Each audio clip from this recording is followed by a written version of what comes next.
პანდემიის დროს რესურსების დაზოგვის მიზნით გარკვეულ საკითხებთან დაკავშირებით პრიორიტეტები შეიცვალა და სუბიექტური თუ ობიექტური მიზეზების გამო მე ვიტყოდი ორივე მიზეზით სექსუალურ და რეპროდუქციული ჯანმრთელობასთან დაკავშირებულმა წარმოებებმა და სერვისებმა ნაკლებად მნიშვნელოვან სფეროებში გადაინაცვლა. ერთი შეხედვით, ეს ყველაფერი თითქოს ლოგიკურია, რა დროს არა გადაუდებენ მდგომარეობებზე ზრუნვა, როდესაც ჯანდაცვის სფეროში ადამიანური რესურსი იქნება თუ ინფრასტრუქტურული, გადაუდებელი სიტუაციების სამართავად არ არის საკმარისი. თუმცა აქ ერთი მნიშვნელოვანი რამ გვავიწყდება და ჩვენი წუხილიც სწორედ ამას ეხება. არ უნდა უგულებელყოთ, რომ ზოგჯერ თუნდაც არაგადაუდებელი სერვისით სარგებლობის დროში გადავადება, არანაკლები ზიანი შეიძლება მოუტანოს ადამიანის როგორც ფიზიკურ, ასევე მენტალურ ჯანმრთელობას. ის, რაზეც ეხლა ვსაუბრობთ, არც ახალია და არც მხოლოდ ჩვენი ქვეყნის გამოცდილებას აღწერს. ასეთი მიდგომა წინა პანდემიების დროსაც არსებობდა. ჯანდაცვის სექტორში პრიორიტეტების დალაგება ჯანმრთელობის დაცვის საერთაშორისო უწყებების მიერ გამოცდილი და მოწოდებული მეთოდია. ჯანდაცვის მსოფლიო ორგანიზაციის რეკომენდაციების თანახმად, მთავრობებმა ქვეყნის კონტექსტის გათვალისწინებით უნდა უზრუნველყონ აუცილებელი, ეგრეთ წოდებული ესენციური სამედიცინო სერვისების განსაზღვრა და პანდემიის მართვის პარალელურად აღნიშნული სერვისების უწყვეტად განხორციელება. ამასთან ერთად, ჯანმო გამოყოფს ჯანმრთელობის დაცვის პრიორიტეტულ კატეგორიებს, რომლებიც მისივე თქმით მნიშვნელოვანია გათვალისწინებული იყოს ესენციური ჯანდაცვის სერვისების იდენტიფიცირების დროს. ამ პრიორიტეტულ კატეგორიებს შორის არის რეპროდუქციული ჯანმრთელობის სერვისებიც. როდესაც სექსუალური და რეპროდუქციული ჯანმრთელობის უფლების შეზღუდვებზე ვსაუბრობთ, უნდა გვახსოვდეს, რომ ვგულისხმობთ შეზღუდვებს კონტრაცეფციაზე, დედათა ჯანმრთელობის სერვისებზე, როგორიცაა ორსულობა, მშობიარობა, მენსტრუალური ჰიგიენის პროდუქტებზე, აბორტზე, აივ-შიცის და სექსუალური გზით გადამდები ინფექციების, ასევე სხვა არაერთი სიცოცხლისთვის მნიშვნელოვანი სექსუალური და რეპროდუქციული ჯანმრთელობის სერვისზე. უფრო ნათელი რომ გახდეს ის, თუ რაზე ვსაუბრობთ, უნდა აღვნიშნოთ, რომ პანდემიის დროს რესურსების ნაკლებობით და გადაადგილების შეზღუდვით გამოწვეულმა მდგომარეობამ სექსუალური და რეპროდუქციული ჯანმრთელობის მიმართულებით შემდეგი პრობლემები წარმოშვა. მსოფლიო მასშტაბით შემცირდა კონტრაცეპტივების წარმოება და მათი დისტრიბუცია. გართულდა დედათა ჯანმრთელობის და სხვა სასიცოცხლო მნიშვნელობის მედიკამენტების სხვადასხვა ქვეყანაში იმპორტი და ქვეყნის შიგნით მათი განაწილება. გადაადგილების შეზღუდვებთან ერთად, ჯანდაცვის სექტორში ადამიანური რესურსის თუ პერსონალური დაცვის საშუალებების, მაგალითად, როგორიცაა პირბადეები, სპეციალური ტანსაცმელი, ამათმა ნაკლებობამ გაართულა სექსუალური და რეპროდუქციული ჯანმრთელობის ისეთ სერვისებზე წვდომა, რომელთა დიდხანს გადავადება არსებული კანონმდებლობისა და თავად ჯანმრთელობის მდგომარეობიდან გამომდინარე ფიზიკურად შეუძლებელია. მაგალითად, დედათა ჯანმრთელობის სერვისები და აბორტი. სულ რაღაც ცოტა ხნის წინ, ივნისში, გაეროს მოსახლეობის ფონდმა ანგარიში გამოაქვეყნა, სადაც ნათქვამია, რომ პანდემიის პირობებში დაბალი და საშუალო შემოსავლის მქონე 114 ქვეყანაში მცხოვრებ 47 მილიონ ქალს არ აქვს წვდომა კონტრაცეფციის თანამედროვე საშუალებებზე. ანგარიშში ასევე ხაზგასმულია, რომ შეზღუდვების კიდევ 6 თვით გახანგრძლივების შემთხვევაში მთელი მსოფლიოს მასშტაბით დაუგეგმავი ორსულობების რიცხვი დაახლოებით 7 მილიონით გაიზრდება. ბუნებრივია, ზემოთ მოყვანილ ანგარიშში ნახსენებ გათვლებს გარკვეული საფუძვლები აქვს. პროცესები, რომლებზეც ვსაუბრობთ, უკვე დიდი ხანია დაიწყო და ახლაც მიმდინარეობს. მაგალითისთვის, მსოფლიოში პრეზერვატივების ერთ-ერთი უდიდესი კომპანია, მალაიზიური კარექსი, იძულებული გახდა მარტში 1 კვირის განმავლობაში მთლიანად დაეკეტა საწარმო და გახსნის შემდეგ დაწესებული შეზღუდვების გამო მხოლოდ 50%-იანი დატვირთვით განაგრძო მუშაობა. გარდა ამისა, პანდემიის დროს წარმოებული პროდუქციის რაოდენობა საგრძნობლად შეამცირა ეგრეთ წოდებული სპირალის მწარმოებელმა უდიდესმა ინდურმა კომპანიამაც. ამავე მიზეზით შეიზღუდა ჰორმონალური კონტრაცეპტივების ძირითადი შემადგენელი კომპონენტების ექსპორტიც. მიმდინარე პანდემიის დროს კონტრაცეფციაზე წვდომის ერთ-ერთ ბარიერად გაზრდილი ფასებიც დასახელდა.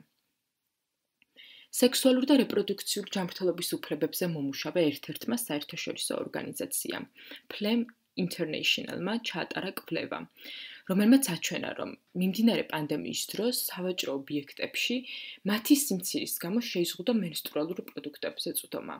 გარდა ამისა, გაიზარდა მათი ფასი და შემცირდა მენსტრუაციის დროს ჰიგიენის წესების ადეკვატურად დაცვის შესაძლებლობა. საინტერესოა, რომ ამ პრობლემის არსებობას პირად საუბრებში რამდენიმე ადამიანმა უკვე გაუსვა ხაზი და მათი თქმით, დიდი ქალაქიდან მოშორებით მდებარე სოფლებში კარანტინის დროს გართულდა მენსტრუაციის ჰიგიენურ პროდუქტებზე წვდომა. რა თქმა უნდა, რამდენიმე ადამიანის პირად საუბრებში დაფიქსირებული მოსაზრება, მისი განზოგადების საფუძველი არ შეიძლება იყოს, თუმცა კვლევის ჩატარების გარეშე მსგავსი ტენდენციების გამოკვეთა ვფიქრობ, რომ საყურადღებოა.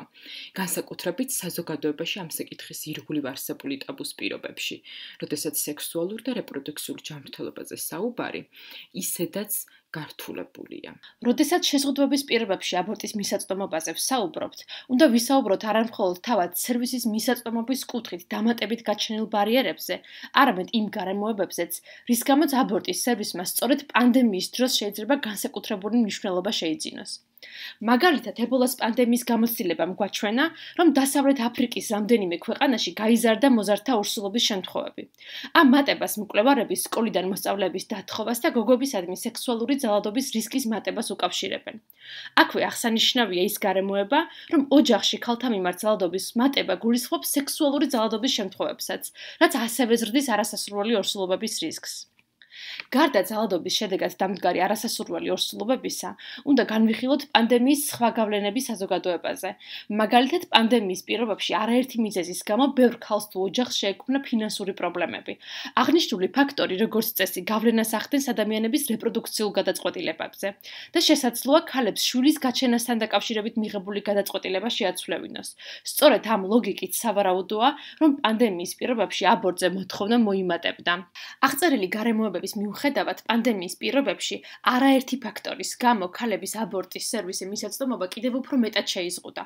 მაგალითად, ბევრ ქვეყანაში აბორტი მხოლოდ ცალკეულ ქალაქებშია მისაწვდომი და აღნიშნული სერვისის მისაღებად ქალებს ქალაქებს შორის გადაადგილება უწევთ, რაც შეუძლებელი იყო განსაკუთრებით მოწყვლადი ჯგუფებისთვის, რომელთაც ნაკლებად მიუწვდებათ ფინანსებზე ხელი საჯარო ტრანსპორტის არარსებობის პირობებში. გარდა ამისა, არ უნდა დაგვავიწყდეს, რომ ჯერ კიდევ ბევრ ქვეყანაში, მაგალითად პოლონეთში, აბორტის სერვისი უმეტეს შემთხვევაში არალეგალურია, რაც იწვევს იმას, რომ სერვისით სარგებლობისთვის ქალები ქვეყნების საზღვრებს კვეთენ. პანდემიის პირობებში ჩაიკეტა თითქმის ყველა ქვეყანა, სადაც ქალებს აღნიშნული სერვისით სარგებლობა შეეძლოთ. გარდა გადაადგილებასთან დაკავშირებული სირთულეებისა, პრობლემები შეიქმნა სამედიცინო დაწესებულებებში თავად სერვისის გაცემის კუთხითაც. მაგალითად, ამერიკის შეერთებულ შტატებში, კონკრეტულად ტეხასის შტატში, აბორტი საერთოდ აიკრძალა იმ არგუმენტით, რომ არაესენციურ სამედიცინო სერვისებზე არ მოცდენილიყო და არ გაფლანგულიყო სამედიცინო პერსონალური დაცვის საშუალებები. ამერიკის შეერთებული შტატები არ არის ერთადერთი ქვეყანა, სადაც პანდემიის პირობებში აბორტის სერვისი იდეოლოგიური შეტევა განხორციელდა. ერთ-ერთი ასეთი შემთხვევა საქართველოშიც დაფიქსირდა, როცა მართლმადიდებლური ეკლესიის ერთ-ერთმა წარმომადგენელმა თავად პანდემიაზე მორალური პასუხისმგებლობა ქალებს დააკისრა, რომლებიც აბორტს იკეთებენ. ამერიკის შეერთებულ შტატებში ამ კუთხით არსებული ვითარება მნიშვნელოვანია მათ შორის ჩვენი ქვეყნისთვისაც, რადგან აღნიშნული ქვეყანა წარმოადგენს პანდემიაზე გაეროს ჰუმანიტარული რეაგირების გეგმის ერთ-ერთ უმსხვილეს დამფინანსებელს. ამერიკის შეერთებულმა შტატებმა უკვე გააგზავნა წერილი გაეროში, რომლითაც ის ითხოვს, რომ გეგმიდან საერთოდ იქნას ამოღებული სექსუალური და რეპროდუქციული ჯანმრთელობა, რადგან არ მოხდეს აბორტზე მისაწვდომობის გაზრდა და მისი ესენციურ სამედიცინო სერვისად მონიშნა. ჯანმრთელობის დაცვის მსოფლიო ორგანიზაციამ უკვე მოუწოდა ქვეყნებს, რომ სექსუალური და რეპროდუქციული ჯანმრთელობის სერვისები ესენციური სამედიცინო სერვისების ნუსხაში შეიყვანონ. იდეოლოგიური თავდასხმების დროს სამწუხაროდ ხშირად ავიწყდებათ ხოლმე, რომ არალეგალური და შესაბამისად არაუსაფრთხო აბორტების შედეგად წელიწადში მსოფლიოში დაახლოებით 22,000 ქალი კვდება. პანდემიის პირობებში ვერ შემცირდება არასასურველი ორსულობების რაოდენობა და შესაბამისად ნაკლებად მნიშვნელოვანი ვერ გახდება აბორტზე წვდომა. ამიტომ მსოფლიოს მრავალ წერტილში უკვე აქტიურად ინერგება ეგრეთ წოდებული ტელემედიცინა, რომლის ფარგლებშიც მედიკამენტოზური აბორტის დისტანციური წესით მართვაც მოიაზრება. ისტორიულად სექსუალური და რეპროდუქციული ჯანმრთელობა და უფლებები ყველა პანდემიის პირობებში ექცეოდა დარტყმის ქვეშ. კვლევების თანახმად, ებოლას კრიზისის დროს დასავლეთ აფრიკის ქვეყნებში დედათა სიკვდილიანობის კუთხით არსებული პროგრესი 15 ან 20 წლით შეფერხდა. ებოლას პანდემიის პერიოდში სექსუალური და რეპროდუქციული ჯანმრთელობის სერვისების მიუწვდომლობამ ათასობით დედის და შვილის სიკვდილი გამოიწვია, რაც მიანიშნებს, რომ პანდემიის დროს ქალებისა და გოგოების ჯანმრთელობისთვის მთავარი საფრთხე ზოგგარემოში არა თავად ვირუსი, არამედ ამ ვირუსით გამოწვეული მეორადი შედეგებია. აღნიშნული გამოცდილებები გაკვეთილად უნდა იქცეს თანამედროვე მსოფლიოსთვის და გადაწყვეტილების მიმღებმა პირებმა უნდა გაითვალისწინონ ის რესურსების გადანაწილების დროს. და ბოლოს, როდესაც სექსუალური და რეპროდუქციული ჯანმრთელობის სფეროში პანდემიის უარყოფით გავლენებზე ვსაუბრობთ, უნდა გვახსოვდეს, რომ არსებობენ სხვადასხვა მოწყვლადი ჯგუფის წარმომადგენელი ქალები, რომელთა სექსუალური და რეპროდუქციული ჯანმრთელობის სერვისებსა და პროდუქტებზე წვდომა პანდემიის გარეშეც სასიცოცხლოდ მნიშვნელოვან და გადაუდებელ საჭიროებას წარმოადგენს და რომელზეც წვდომაც ისედაც გართულებულია. ეს ჯგუფები არიან გენდერული ნიშნით და სექსუალური ძალადობის მსხვერპლი ქალები და გოგოები.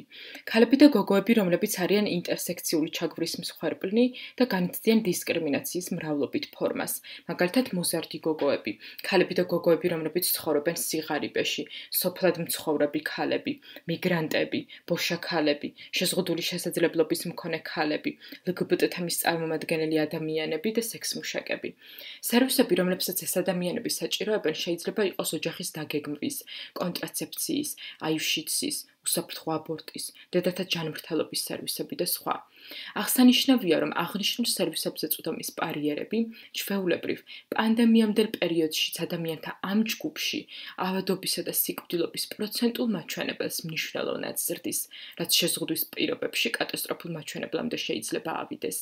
სწორედ ამიტომ, მნიშვნელოვანია პოლიტიკის შექმნისას საჭიროებების მაქსიმალური სიზუსტით განსაზღვრა და პრობლემის გადაჭრის გზების ძიების პროცესში თითოეული მოწყვლადი თუ რისკ ჯგუფის წარმომადგენელთა აქტიური ჩართულობის უზრუნველყოფა. არ უნდა დაგვავიწყდეს, რომ მოცემულ მომენტში სამწუხაროდ მსოფლიოს მასშტაბით გადაწყვეტილებების მიმღებ პოზიციაზე მყოფ პირთა უდიდეს უმრავლესობას კაცები წარმოადგენენ, რის ერთ-ერთ შედეგადაც შეგვიძლია პანდემიის პირობებში ქალების სექსუალური და რეპროდუქციული ჯანმრთელობის საჭიროებების უგულებელყოფა მოვიაზროთ.